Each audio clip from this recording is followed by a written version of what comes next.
Hello, folks. Hope you're having a good day or evening.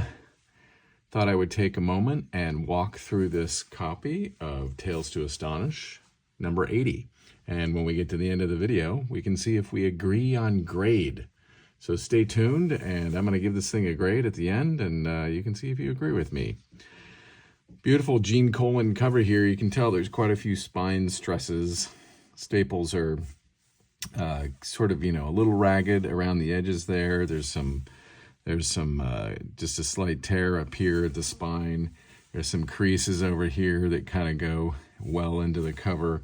But, all that aside, very cool Gene Colan cover. It's, I forget who the inker is on this cover. The actual book itself is done by Colan with Dick Ayers inking. Apparently, someone paid 35 cents for this book back in the day. The book features a villain called the Behemoth, or the Behemoth, written by Stan Lee. Some good stuff in here. It's just classic, but it's also great Gene Colan art, and you can see that kind of popping right away. All this stuff is just clearly Gene Colan. But Dorma, save yourself. I shall defeat the Behemoth, though it costs me my life. So thus the story sets off. And the whole mag is pretty much a big battle with this thing. Apparently, Krang and the Puppet Master are in this book. There's Vashti supporting in this book, among a few other folks. You can reference all that in the Grand Comics database. Can't say I'm a big fan of the Behemoth character here, but, whatever. I'm not sure they showed up ever again in Marvel fandom. Maybe, I don't know. But love these early bullpen bulletins by Stan Lee. I love down here, did you know the world-famous movie writer-director Federico Fellini dropped in to visit the gang at the bullpen last November 3rd. That was probably kind of pretty cool. Got Fantastic 451 on sale over here, Spider-Man 37,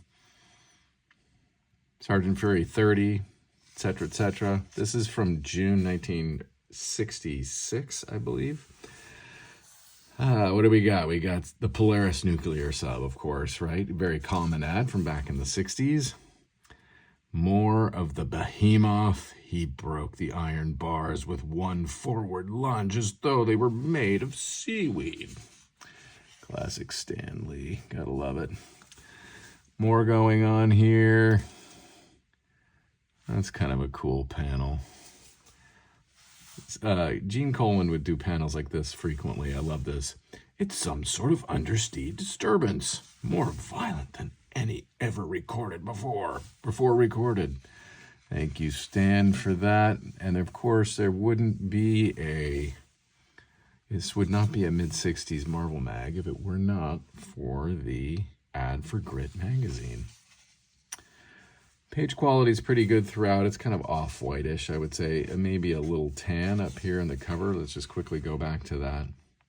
A little tan, especially down here. This is great.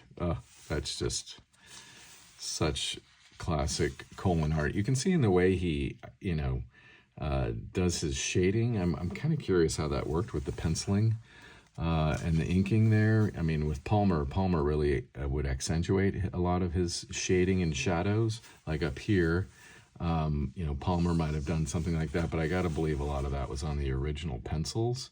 So Ayers, maybe didn't carry it as far as someone like Palmer might have, but I'm no expert, so... Some more ads. Here we are in the middle of the book. The staples look really good overall. Pretty solidly connected to the rest of the book. And now we get to the Hulk story. They dwell in the depths. Pretty good looking pages again here. Something going on here. Something got stuck in this book. Let's get that out of there. This is Kirby layouts and Everett art. So you can really get a sense for the Kirby layouts. You can tell it's not quite Kirby, of course. That would look a fair bit different, but you can kind of get a sense for the layouts, like this right here. This is actually a, let's see, you've got the Hulk in here, you've got the Mole Man, you've got Betty Ross, you've got Major Glenn Talbot, Tyrannus also in here as well. But the Hulk is pulled into this underground kingdom of Tyrannus, and he battles this sort of bot that's controlled by the Mole Man right here. I love this character, though. And again, what would a 60s comic mag be without an ad for live seahorses and monkeys?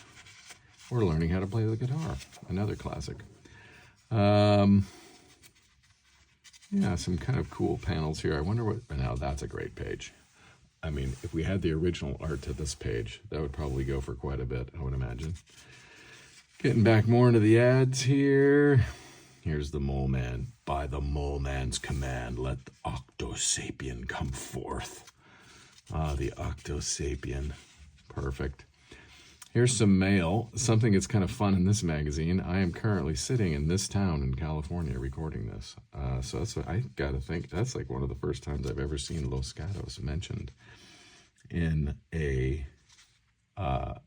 Marvel mail column from the Silver Age. And of course, the art school ad, a hair growing ad. You get a little more sense of the tanning on the outer covers, but again, off-white on the main pages.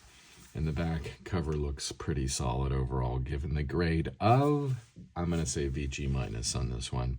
Pretty solid book, overall in very good shape, but, you know, just kind of an accumulation of flaws that make it a VG minus book. Hope you enjoyed the video, and stay tuned for more in the future. Thank you. See you later.